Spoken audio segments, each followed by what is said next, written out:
Hello ನಮಸ್ತೆ ಎಲ್ರಿಗೂ. Makeup ಮಾಡಿ ಆದ ನಂತರ ನೀವು ಪರ್ಫೆಕ್ಟಾಗಿ ಕಾಣಬೇಕು, ತುಂಬ ಸುಂದರವಾಗಿ ಕಾಣಬೇಕು ಅಂತಂದ್ರೆ ಏನು ಮಾಡಬೇಕು, ನೀವು ಪರ್ಫೆಕ್ಟ್ ಆಗಿರುವಂಥ ಫೌಂಡೇಶನ್ ಕ್ರೀಮನ್ನು ಸೆಲೆಕ್ಟ್ ಮಾಡಬೇಕು. ಮೇಕಪ್ ಆದ ನಂತರ ಕೆಲವರಿಗೆ ತುಂಬ ಪೇಂಟ್ ಹಾಕಿದಾಗ ಕಾಣುತ್ತೆ, ತುಂಬ ಅನ್ನೀವನ್ ಆಗಿ ಕಾಣುತ್ತೆ, ಆಡಾಗಿ ಕಾಣುತ್ತೆ. ಇದೆಲ್ಲದನ್ನು ತಪ್ಪಿಸಬೇಕು ಅಂತಂದರೆ ಮೇಕಪ್ ತುಂಬ ಚೆನ್ನಾಗಿ ನಿಮ್ಮ ಸ್ಕಿನ್ಗೆ ಸೆಟ್ ಆಗಬೇಕು ಅಂತಂದರೆ ನೀವು ಪರ್ಫೆಕ್ಟ್ ಆಗಿರುವಂಥ ಫೌಂಡೇಶನ್ ಕ್ರೀಮನ್ನು ಉಪಯೋಗ ಮಾಡಬೇಕು. ಹಾಗಾದರೆ ಫೌಂಡೇಶನ್ ಕ್ರೀಮನ್ನು ಸೆಲೆಕ್ಟ್ ಮಾಡೋದು ಹೇಗೆ? ಬೆಸ್ಟ್ ಫೌಂಡೇಶನ್ ಕ್ರೀಮ್ ಯಾವುದು? ಫೌಂಡೇಶನ್ ಕ್ರೀಮನ್ನು ಸೆಲೆಕ್ಟ್ ಮಾಡುವಾಗ ನೀವು 3 ಅಂಶಗಳನ್ನು ಗಮನದಲ್ಲಿ ಇಟ್ಕೋಬೇಕಾಗುತ್ತೆ. ಒಂದು, ನಿಮ್ಮ ಸ್ಕಿನ್ ಟೈಪ್, ಡ್ರೈ ಸ್ಕಿನ್ನ ಅಥವಾ ಆಯಿಲಿ ಸ್ಕಿನ್ನ ಅಥವಾ ಕಾಂಬಿನೇಷನ್ ಸ್ಕಿನ್ನ, ಸೆನ್ಸಿಟಿವ್ ಸ್ಕಿನ್ನ, ಅದಕ್ಕೆ ಅನುಸಾರವಾಗಿ ನೀವು ಫೌಂಡೇಶನ್ ಕ್ರೀಮನ್ನು ಸೆಲೆಕ್ಟ್ ಮಾಡ್ಕೋಬೇಕಾಗುತ್ತೆ. ಆಯಿಲಿ ಸ್ಕಿನ್ ಅವರಿಗೆ ಮ್ಯಾಟ್ ಫೌಂಡೇಶನ್ ಕ್ರೀಮ್ಗಳು ಚೆನ್ನಾಗಿ ವರ್ಕ್ ಆಗುತ್ತೆ. ಡ್ರೈ ಸ್ಕಿನ್ ಅವರಿಗೆ ಡ್ಯೂವಿ ಅಥವಾ ನಿಮಗೆ ಹೈಡ್ರೇಟಿಂಗ್ ಫೌಂಡೇಶನ್ ಕ್ರೀಮ್ ಚೆನ್ನಾಗಿ ವರ್ಕ್ ಆಗುತ್ತೆ. ಹಾಗೆಯೇ ಕಾಂಬಿನೇಷನ್ ಸ್ಕಿನ್ ಅವರಿಗೆ ಬ್ಯಾಲೆನ್ಸ್ಡ್ ಆಗಿರುವ ಫೌಂಡೇಶನ್ ಕ್ರೀಮನ್ನು ತಗೋಬಹುದು. ಸೆನ್ಸಿಟಿವ್ ಸ್ಕಿನ್ ಅವರು ಸ್ವಲ್ಪ ಜೆಂಟಲ್ ಆಗಿರುವಂಥ ಫೌಂಡೇಶನ್ ಕ್ರೀಮನ್ನು ಉಪಯೋಗ ಮಾಡಬೇಕು.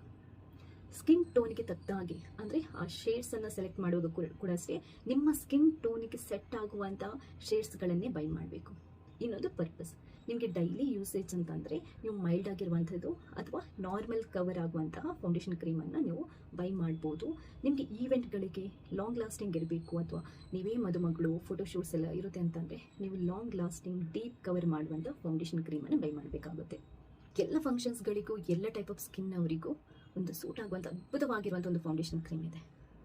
ನೈಕಾದಲ್ಲಿ 1.4 ಲ್ಯಾಕ್ ಅಷ್ಟು ವೀವರ್ಸ್ದು ಫೀಡ್ಬ್ಯಾಕ್ಸ್ ಇದೆ, 4.4 ರೇಟಿಂಗ್ಸ್ ಇದೆ, ಟಾಪ್ ಸೆಲ್ಲಿಂಗ್ ಇದೆ. ತುಂಬ ಒಳ್ಳೆಯ ಫೀಡ್ಬ್ಯಾಕ್ ಇದೆ, ತುಂಬ ನ್ಯಾಚುರಲ್ ಆಗಿರುವಂಥ ಲುಕ್ಕನ್ನು ಕೊಡುತ್ತೆ, ಚೆನ್ನಾಗಿ ಕವರ್ ಮಾಡುತ್ತೆ, ತುಂಬ ಚೆನ್ನಾಗಿದೆ ಅಂತ ಒಳ್ಳೊಳ್ಳೆಯ ಫೀಡ್ಬ್ಯಾಕ್ ಇದೆ. ಅದರ ಫೀಡ್ಬ್ಯಾಕ್ ನೋಡಿದ ನಂತರ ನಾನು ಅದನ್ನು ಬೈ ಮಾಡಬೇಕು ಅಂತ ಅಂದ್ಕೊಂಡಿದ್ದೇನೆ.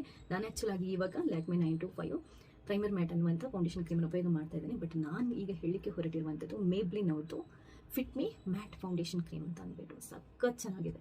ಅದರ ಬೈ ಮಾಡುವಂಥ ಲಿಂಕ್ ನೀವು ವಿಡಿಯೋದಲ್ಲಿ ಹಾಕಿರ್ತೇನೆ ಅಥವಾ ನಾನು ಬಯೋದಲ್ಲಿ ಹಾಕಿರ್ತೇನೆ. ನೀವು ಇನ್ಸ್ಟಾದಲ್ಲಿ ನನ್ನ ವಿಡಿಯೋನ ನೋಡೋದಿದ್ರೆ ಖಂಡಿತವಾಗ್ಲೂ ಅಥವಾ ಸ್ಟೋರೀಸಲ್ಲಿ ಇರುತ್ತೆ ಅಥವಾ ಹೈಲೈಟ್ಸಲ್ಲಿ ಇರುತ್ತೆ, ಚೆಕ್ ಮಾಡಿ.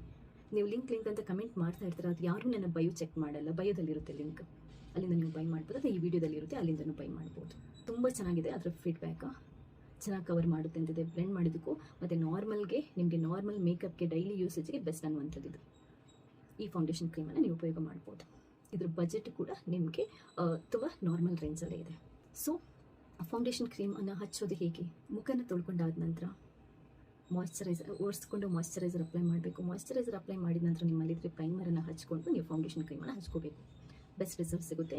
ಆಯಿಲ್ ಸ್ಕಿನ್ ಅವರಾದರೆ ನೀವು ಸ್ವಲ್ಪ ಕಾಂಪ್ಯಾಕ್ಟ್ ಪೌಡರನ್ನು ಹಚ್ಕೋಬೋದು. ಡ್ರೈ ಸ್ಕಿನ್ ಅವರಾದರೆ ಸೆಟ್ಟಿಂಗ್ ಸ್ಪ್ರೇ ಹಾಕ್ಕೊಂಡು ಸೆಟ್ ಮಾಡ್ಕೋಬೋದು.